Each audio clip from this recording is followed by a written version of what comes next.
あと5年頑張ってね。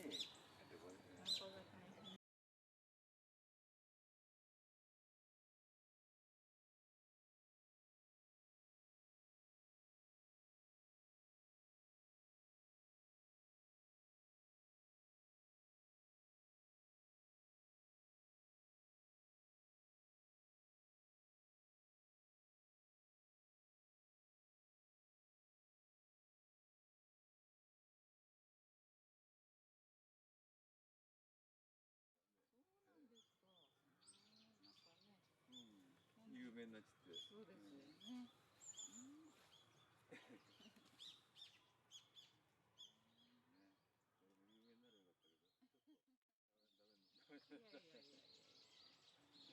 今少しだ大泉で、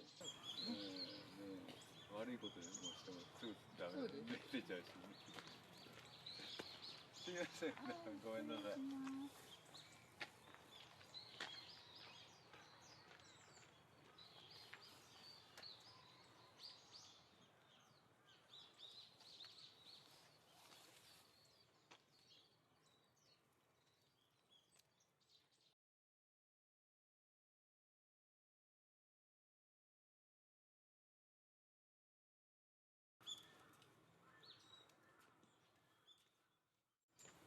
面白いことあるなんて気がつかなかった。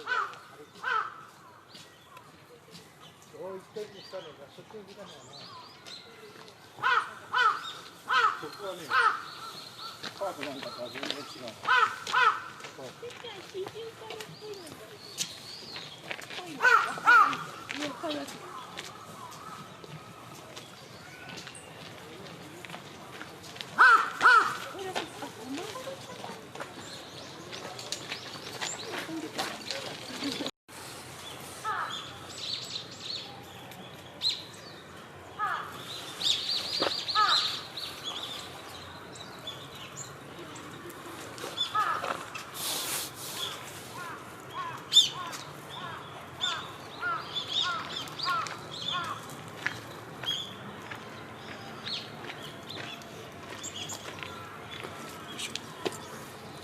まだ来てますか。来てますね。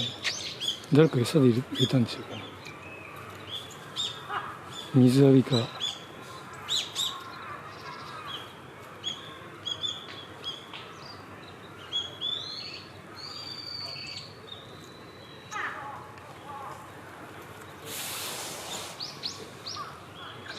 暗いところしか来ない。